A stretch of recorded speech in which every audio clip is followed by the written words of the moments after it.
Ternyata saya dalami lebih dalam, ya, saya menemukan kepalsuan daripada tesis Kiai Haji Imaduddin yang tidak akurat di dalam pembuatan tesisnya untuk membatalkan nasab Ba'alwi. Kiai Haji Imaduddin menuduh kitab Abnaul Imam sebagai kitab palsu dikarenakan dia mencurigai di dalamnya ada penambahan yang dilakukan oleh muhakkik. Pada dasarnya ketika saya mengkaji kitab-kitab ilmu tahqiq, ya, saya punya kitab ilmu tahqiq dalam penelitian Abnaul Imam, itu ada beberapa kitab ilmu tahqiq yang saya masukkan dalam daftar pustaka. Di sana menyebutkan bahwa ulama-ulama pentahqiq itu mereka meneliti manuskrip asli tanpa tahqiq di seluruh perpustakaan dunia.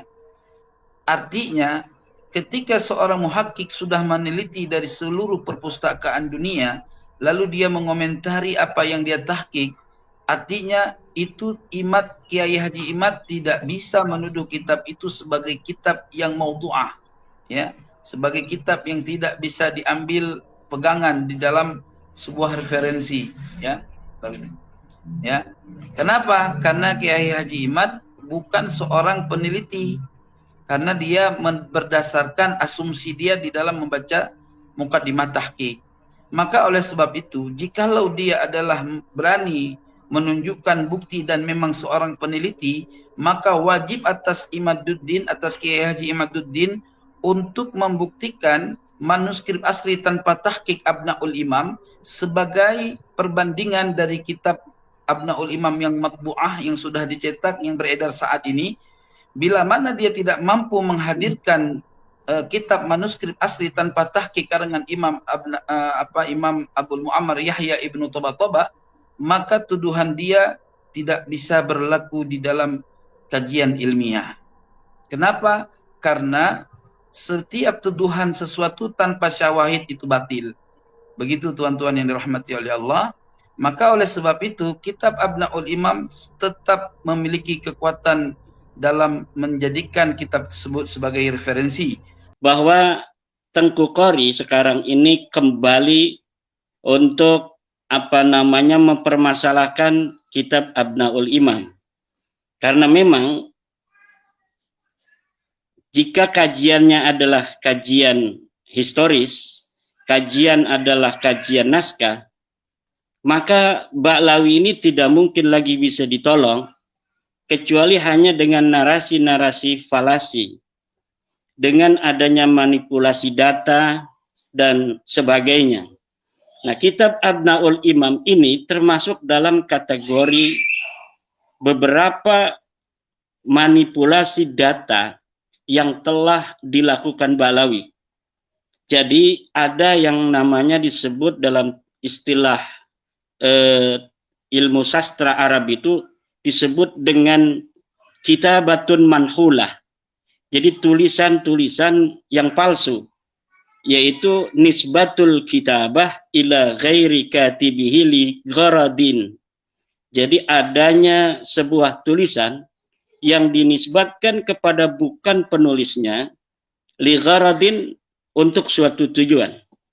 Nah, selain kitab Abnaul Imam, itu sudah ada beberapa kitab yang dipalsukan oleh penulis-penulis Ba'lawi. Seperti kitab Ar-Raudul Jali, yang dinisbatkan kepada Murtada Az-Zabidi, seorang ulama besar. Ya. Pada tahun 1205 Hijriah beliau wafat. Kemudian Hasan Muhammad Qasim dari Mesir, diminta oleh seorang Ba'lawi yang ada di Mesir untuk menciptakan sebuah kitab palsu yang di situ menyebut nama Ubaidillah atau Abdullah. Kemudian ditulislah kitab Ar-Raudul Jali itu, kemudian disubstitusikan sebagai karya daripada Imam Murtada Az-Zabidi. Dan itu sudah diteliti oleh pakar filolog dari Yaman, yaitu Abu Bakar Badzib yang merupakan pembela Ba'lawi juga. Tetapi ketika Abu Bakar Badzib ini memberikan kata sambutan di dalam tahqiqnya dalam kitab Ar-Raddul Jali itu, beliau jujur mengatakan bahwa kitab ini sangat sulit untuk dinisbatkan kepada Murtada Az-Zabidi. Kenapa? Badib mengatakan sangat sulit karena dia pendukung Balawi. Kalau Imaduddin Usman mengatakan bahwa jelas-jelas kitab ini adalah kitab palsu yang dikarang oleh Hasan Muhammad Qasim 50 tahun yang lalu dari hari ini, kemudian diasosiasikan, disubstitusikan sebagai karya dari Murtada Az-Zabidi. Yang kedua adalah kitab Tarikh Sambal Hadramaut. Kitab Tarikh Sambal atau Tarikh Hadramaut yang dikarang katanya oleh seorang sosok yang bernama Sambal, Syekh Sambal, yang katanya dia hidup di abad ke-10 Hijriah. Tetapi ketika Serjen, seorang peneliti dari Barat, meneliti kitab ini, maka disimpulkan kitab ini adalah kitab palsu yang dikarang oleh sosok yang fiktif. Kemudian juga kitab Tarikh Ibnu Hisan. Ini Ibnu Hisan sosok yang historis. Dia hidup abad ke-9 Hijriah, menulis sebuah kitab sejarah, Tarikh Hadramaut Ibnu Hisan, kemudian hilang. Nah, setelah hilang diciptakan kembali oleh Muhammad Abdullah Al-Habsyi dengan di dalamnya menyebutkan Faqih Muqaddam. Nah, kemudian kitab itu menurut para peneliti di Yaman juga bahwa kitab ini tidak bisa dinisbatkan kepada Ibnu Hisan karena di dalamnya sudah ada interpolasi, penambahan-penambahan yang dilakukan oleh muhakkiknya, yaitu Abdullah Muhammad Al-Habsyi. Ya. Hal-hal yang semacam ini terjadi juga pada Abnaul Imam ini. Abnaul Imam ini jelas kitab palsu yang kepalsuannya sudah diteliti oleh para ulama ahli nasab. Misal, seorang peneliti nasab yang bernama Al-Qaraja dalam kitab Al-Kafil Muntakhab halaman 106 sudah mengatakan di dalam kitabnya Al-Kafil Muntakhab halaman 106 bahwa kitab Abnaul Imam adalah kitab yang termasuk dalam kategori manhulah. Kitab manhulah, pakai hak ya, manhulah, yaitu kitab yang palsu, kitab yang nisbatul kitabah ila ghairi qaili. Penisbatan sebuah kitab bukan kepada pengarangnya. Siapa pengarangnya? Pengarangnya ya Yusuf Jamalul Lail itu. Dia menarik-narik nama Abul Muammar Yahya Toba-Toba. Abul Muammar Yahya Toba-Toba itu memang seorang ulama dari kalangan Syiah.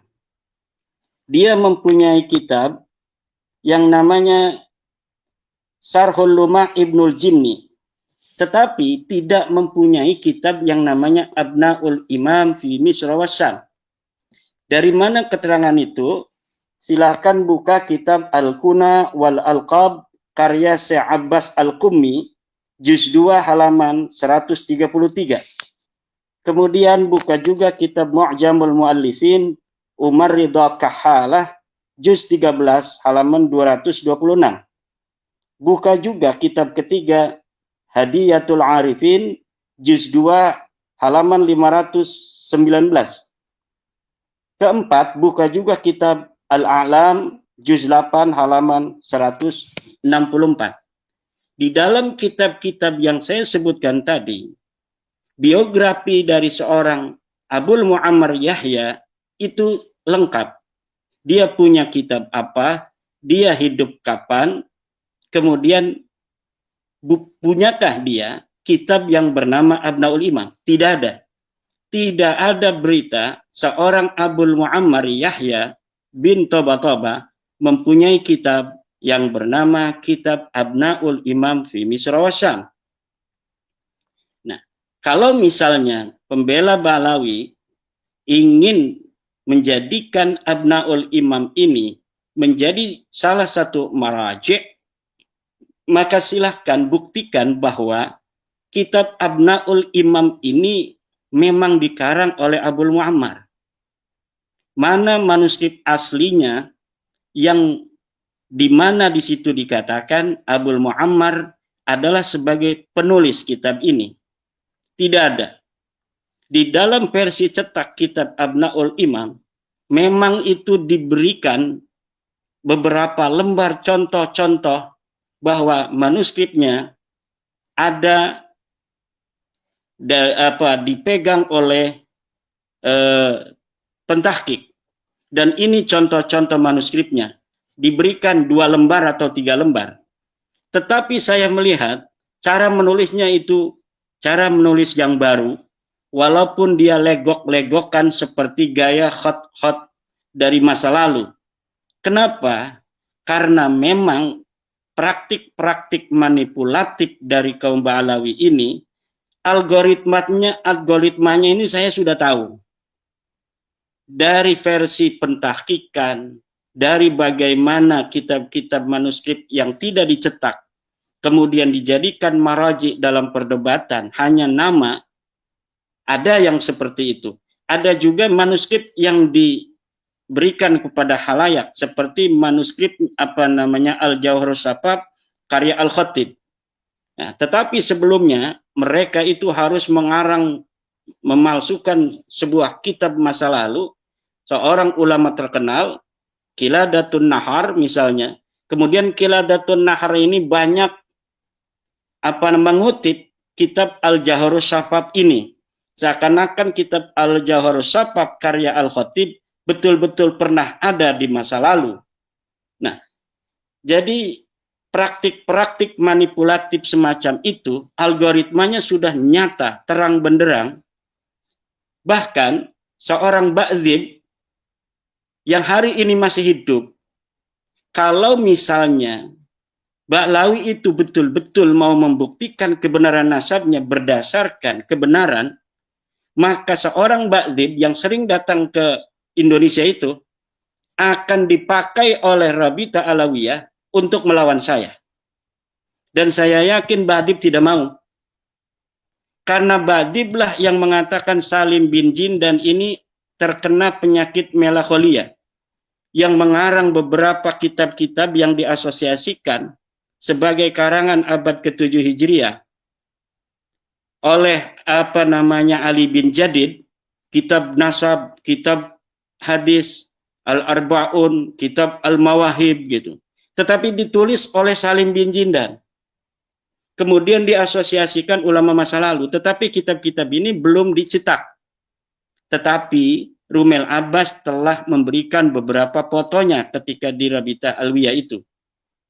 Jadi sangat ketinggalan zaman apabila pembela Balawi semacam Tengku itu kembali menjadikan kitab Abnaul Imam ini sebagai sebuah dalil hujjah ketersambungan nasab Balawi.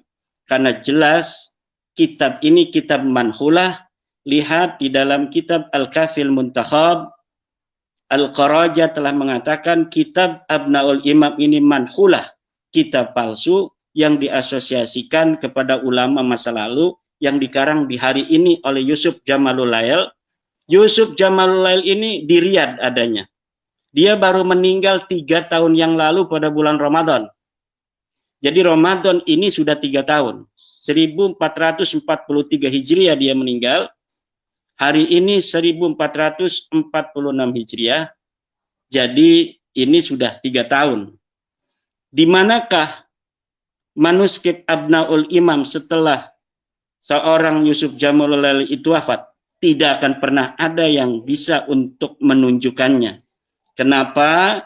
Karena memang manuskrip itu tidak pernah ada. Itu tentang Abnaul Imam. Kemarin juga Tengku itu berusaha membongkar kekokohan Syajarah Al-Mubarakah dengan narasi falasi bahwa di dalam kitab Syajarah Mubarakah Syekh atau Imam Fakhruddin Ar-Razi mengatakan dia memberikan kitab ini, mengijazahkan kepada Syarabsah. Kata Tengku, Syarabsah ini adalah orang yang hidup di abad ke-8. Bagaimana seorang yang hidup di abad ke-8 diberikan ijazah oleh seorang yang hidup di abad ke-6, 579 Hijriah, di Karang itu Sajarah Mubarakah, dan wafat 604 Hijriah. Nah, ini adalah narasi falasi yang coba untuk mempengaruhi publik untuk meruntuhkan kekokohan Sajarah Al-Mubarakah. Bahwa seakan-akan Sajarah Mubarakah ini adalah kitab abad ke-8 atau ke-9. Seperti Rumel Abbas juga mengatakan bahwa kitab Sajarah Mubarakah ini adalah kitab karya Ibnu Inabah.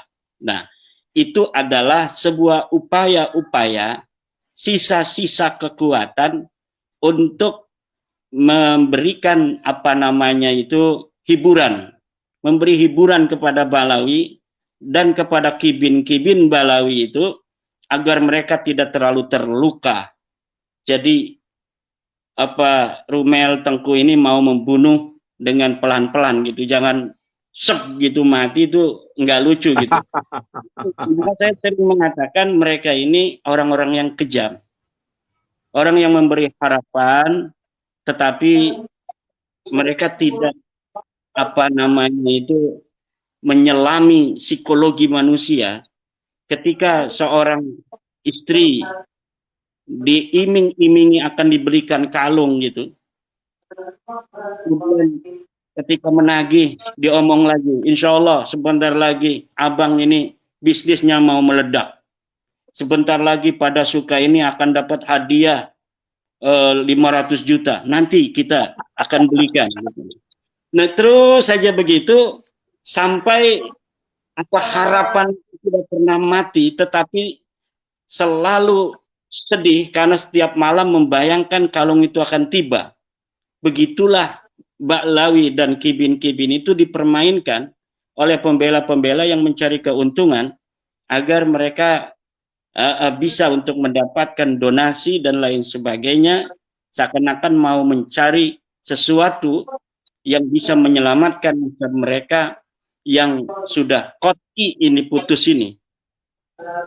Yang harus dilakukan menurut saya, Kiai Ubed, adalah membaca hijib-hijib As-Sakron untuk merubah DNA mereka dari G menjadi DNA J1.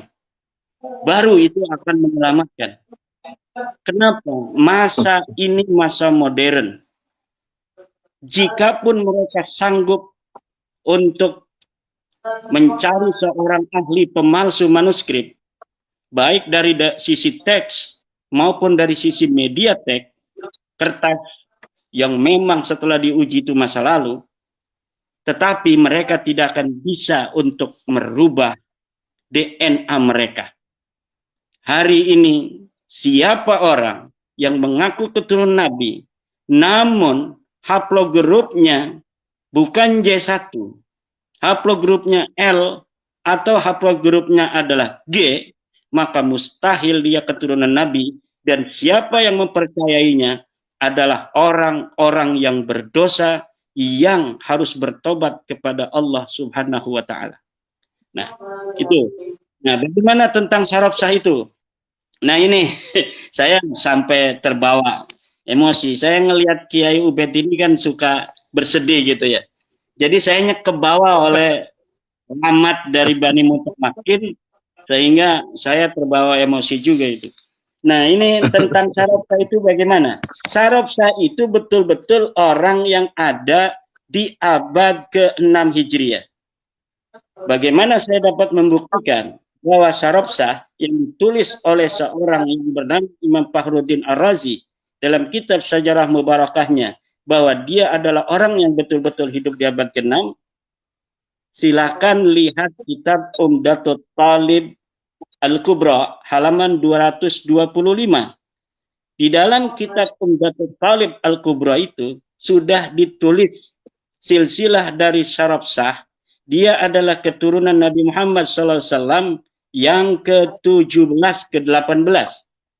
Ke-18 lah. ke-18 dari Ali Al-Uraidi. Kitab Umdatul Talib halaman 226. Nah, siapa Imam Fakhruddin Ar-Razi? Imam Fakhruddin Ar-Razi adalah keturunan Abu Bakar Siddiq ke-16. Jadi generasi dari Ali bin Abi Thalib yang ke-17 atau Nabi yang ke-18 itu masih bisa untuk bertemu dengan generasi yang sesudahnya. Saya misalnya generasi yang ke-10 dari kakek ke-10 saya. Anak saya itu yang bertemu saya kan generasi yang ke-11. Jadi orang yang masih berbeda satu generasi, dua generasi, itu masih bisa bertemu. Memang saya tidak bisa untuk mencari wafat pasti kapan tahun Syarabsah itu. Tetapi dari sisi silsilah itu dapat dibuktikan bahwa Syarabsah adalah keturunan ke-17 dari Sayyidina Ali, sedangkan Fakhruddin Ar-Razi adalah keturunan yang ke-16 daripada Abu Bakar As-Siddiq. Abu Bakar As-Siddiq dulu dengan Sayyidina Ali bertemu, kemudian keturunannya ke bawah Imam Fakhruddin Ar-Razi, keturunan ke-16 dari Abu Bakar Siddiq, bertemu dengan keturunan Sayyidina Ali yang ke-17. Jadi ini matching kan. Jadi tidak bisa itu Tengku menggunakan apa namanya itu narasi palasi untuk membuat orang ragu terhadap kekokohan Syajarah Mubarakah. Beda Syajarah Mubarakah dengan Abnaul Imam itu. Abnaul Imam itu manuskripnya hanya dimiliki oleh Balawi sendiri. Yusuf Jamalulain ini seorang Balawi.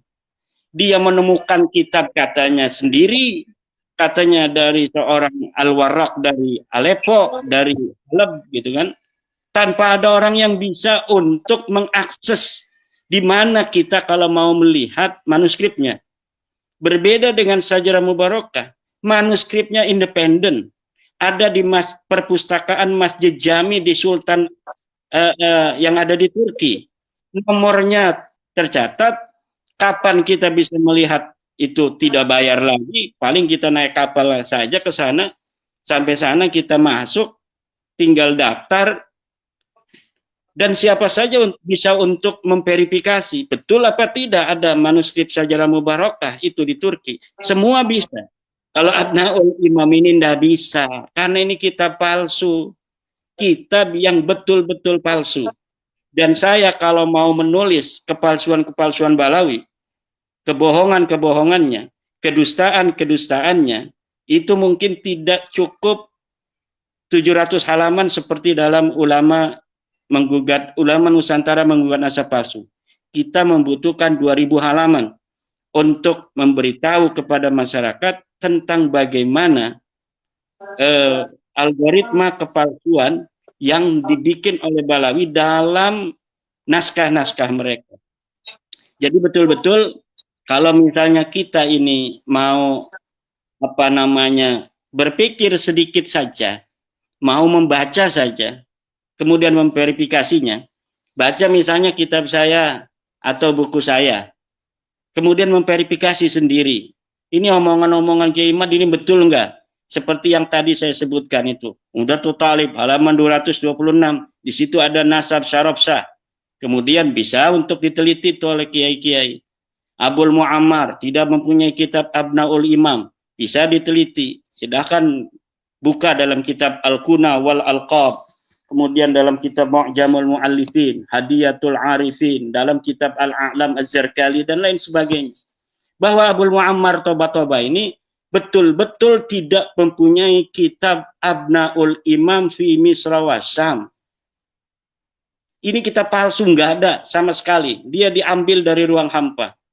Nama-nama ulama seperti Ibnu Sodaqo Al-Halabi, Al-Warraq, kemudian As-Saparayini, Al-Maqdisi, semuanya hanya diambil namanya tanpa ada ikut campur dengan urusan pemalsuan manuskrip itu. Nah, jika apa namanya itu ingin membantah, maka pembela nasab Balawi harus menghadirkan manuskrip di mana Abnaul Imam itu dicetak. Jadi dia harus mengambil manuskripnya. Ini manuskripnya sesuai dengan versi cetaknya. Kalau tidak seperti itu, maka narasi dari Al-Qaraja, seorang ahli nasab yang telah mengarang kitab Al-Kafil Mutakhab, bahwa itu kitab manhulah, kitab palsu, betul. Bahwa Imaduddin Usman yang mengatakan Abdul Imam adalah kitab kreasi manipulatif dari Balawi, betul. Sebelum ada yang mengatakan sebaliknya.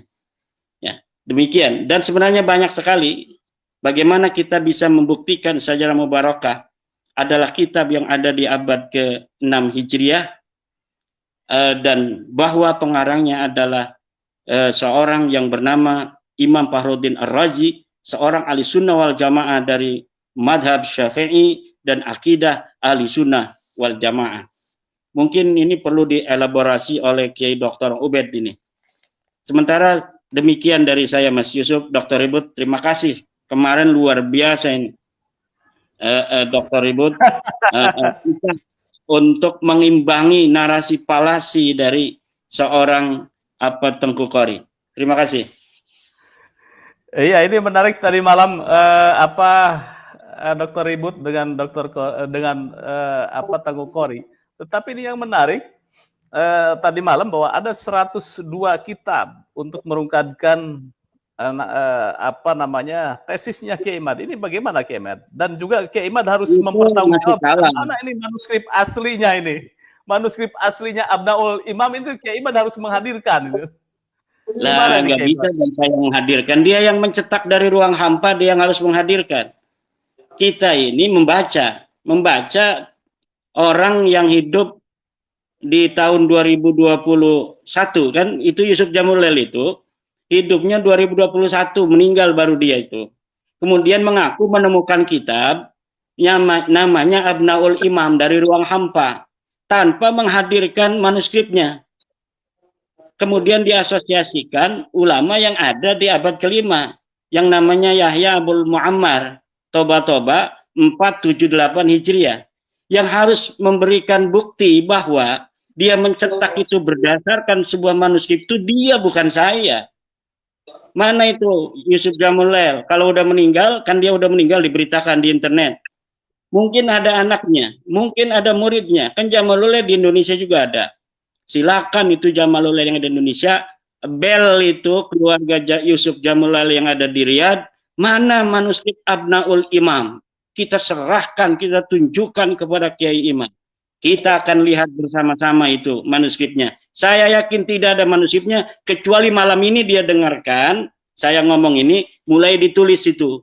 Kan ada kitabnya tuh sekarang cetakannya. Ditulis versi tulisan tangannya, kemudian dikucak-kucak pakai kopi, seperti beberapa kejadian yang telah terjadi dengan kitab-kitab yang dicetak juga oleh Balawi seperti itu.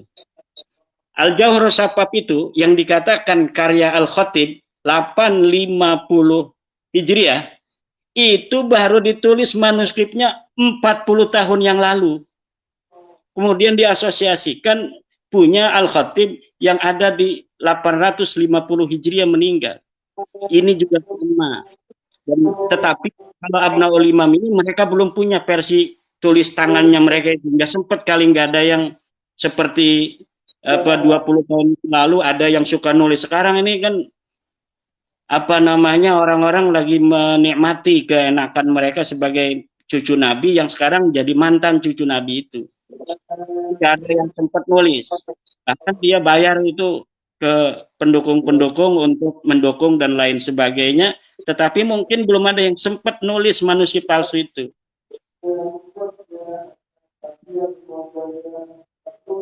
Oke, nah, mengenai kitab, nanti. Katanya kitabnya Tengku ada 100 berapa? 102 kitab untuk mempertahankan 102 kitab. Alawi itu dan salah. Siap 7 hari 7 malam diskusi dengan Hanif Alatas yang ada 180 kitab. Hanif Alatas itu 180 kitab. Tengku itu 102 kitab, masih kalah itu. Kalau dia ada kitab abad ke-5, ke-6, ke-7, semalam itu sudah dikatakan kepada Dr. Ribut. Tetapi kenapa tidak mengatakannya? Karena hanya Abnaul Imam yang dia punya kitab palsu itu. Kenapa misalnya, sebenarnya saya ini dilarang oleh banyak teman-teman untuk menanggapi Tengku Kori. Tetapi saya kira kalau tidak ditanggapi itu nanti masyarakat awam itu akan mengira apa yang dinarasikan Tengku itu betul gitu. Nah, sekarang ini saya sudah mengatakannya dan silahkan diverifikasi semua orang yang bisa baca kitab. Kemudian apa yang telah saya sampaikan tadi dilihat kitabnya, oh ternyata betul. Apa-apa yang telah saya sampaikan bahwa satu Abnaul Imam adalah kitab palsu, bukan hanya saya yang mengatakannya, tapi juga seorang ahli nasab Al-Qaraja dalam kitabnya Al-Kafil Muntakhab, halaman 106. Kemudian, bahwa Syaraf Shah ini adalah orang yang ada di abad ke-6, dalam kitab Pendapat Talib halaman 225, itu kan narasi yang paling hebat kemarin, yang disampaikan Tengku, yang dia yang sudah persiapan itu menanyakan pada Dr. Ribut. Dr. Ribut tidak persiapan tentang hal-hal yang seperti itu. Walaupun seorang dokter yang cerdas, Dr. Ribut, tapi kalau memang tidak pernah membaca hal itu, ya coba mana kamu? Nggak bisa. Nah, itu tidak menunjukkan bahwa Dr. Ribut itu kemarin itu kalah atau Dr. Ribut itu tidak mengerti, tetapi memang cara berdebat itu, maka kata saya dalam masalah nasab, kita bukan mencari siapa yang menang dalam berdebat, tetapi siapa yang dalilnya kuat. Makanya saya wanti-wanti di dalam masalah nasab, karena ini ya ta'allaku bil masail ad-diniyah, ini bukan ifhamul khasmi. Kita bagaimana cara untuk menundukkan lawan berdebat, tetapi dapat menunjukkan mana dalilnya. Karena apa? Nanti ini akan berkonsekuensi tentang pahala dan dosa, tentang neraka dan surga.